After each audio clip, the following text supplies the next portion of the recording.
type in a little cheat command to complete the front line, which means to complete the remaining objectives in this front line. And if you watch the minimap, you'll see that the front line moves forward.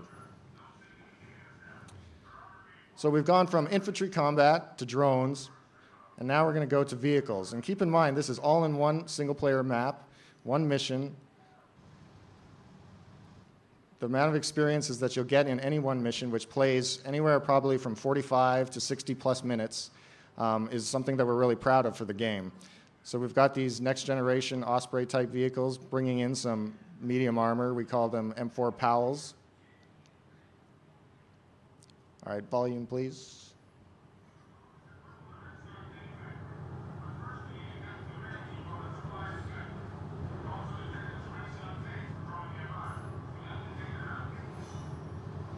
So just as my infantry squad would follow me, also vehicle squads follow me. We're always fighting as part of a larger force in Frontlines, and something we're really excited about in the game as well. So I have two different ways I can go. Down here in front of me, we have enemy tanks.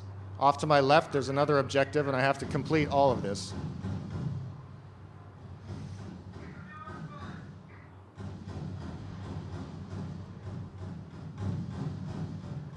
I can guide the direction of this rocket, if you can see.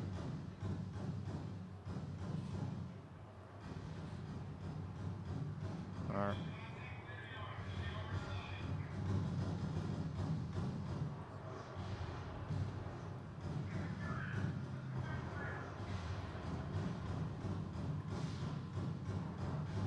I'm going to show you one other cool thing. I can get out of this vehicle at any time.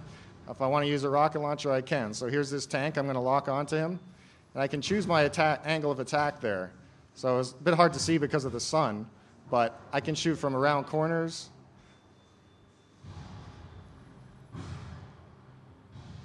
And that is very advantageous, and that's great in multiplayer as well.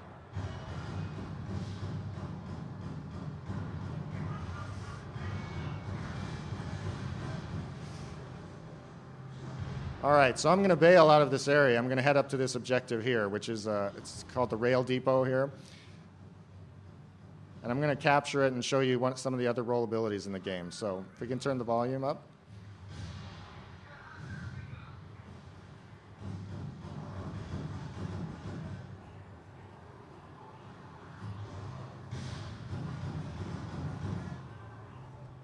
Turn God off.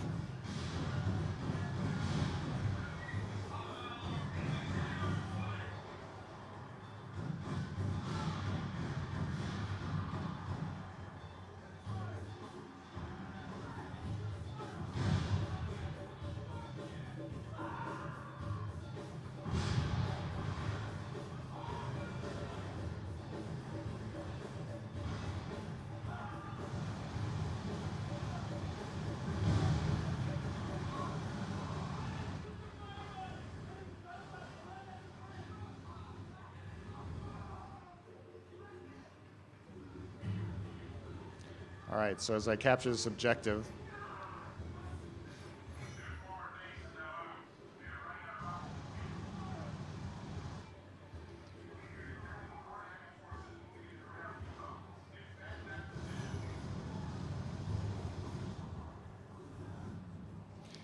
so now what's happening is there's an enemy counterattack here that I have to defend. My allies are using the Bradleys, the medium armor fighting vehicles there. We've got an enemy tank on me. I better get the hell out of the way here. And we find some other pickups in the game. This airstrike is part of the air support role, so I can call it in on a tank. It's a cluster bomb, if I can avoid his fire long enough. You can see the clusters there.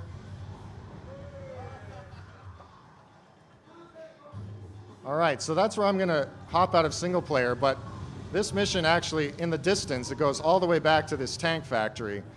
So, like I said, this is about probably 60 minutes of gameplay, depending on your skill level, of course, and the difficulty level you set it on. But it's one long, continuous experience, and that's something we're really happy with in the game.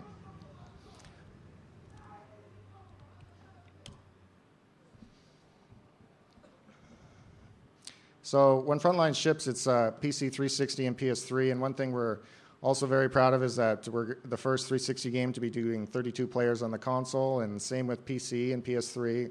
PC, we're going to see if we can get it a little higher than that, up to 64 possibly.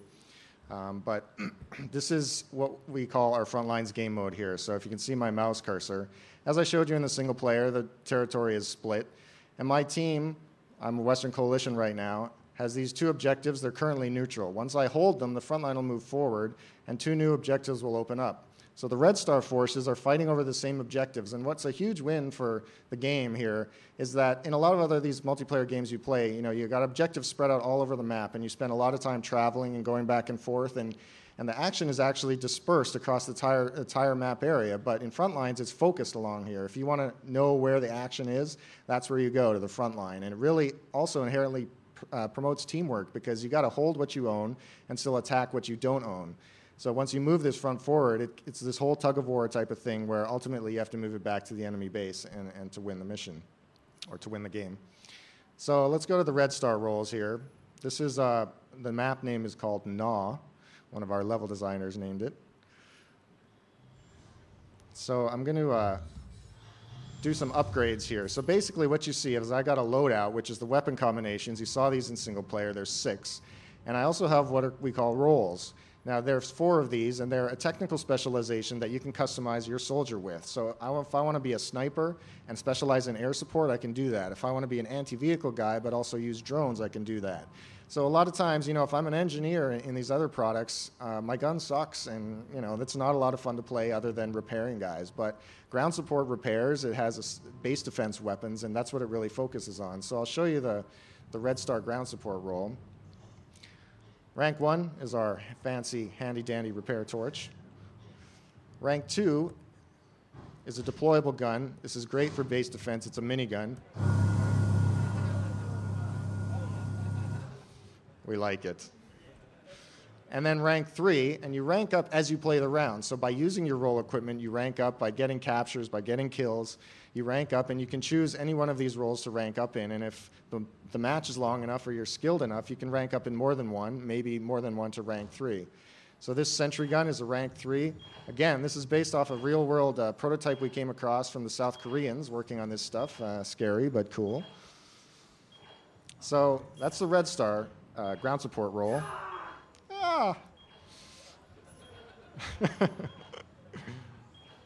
Next role I'm going to show you is their drone tech, which you've seen most of it in single player. So this is the rank 1. It has no rockets on it. It's good for reconnaissance. Like I showed you, I can leave it and I'll show my teammates where the enemies are. I can hop back into it at any time. If I can select my thing here. There we go. First person, third person. All right, so that's handy. Second is that Tiger Runner that I showed you before. It's great for blowing up tanks. And when your friends are in a tank and you're chasing them with this little thing, David and Goliath, it's a pretty interesting match. And then, of course, there's the rocket pod version. Oh, yeah. When I'm in here, I'm actually going to show you how our LOD sound system works as well. So if I shoot close and hit something, the sound sounds one way. But if I shoot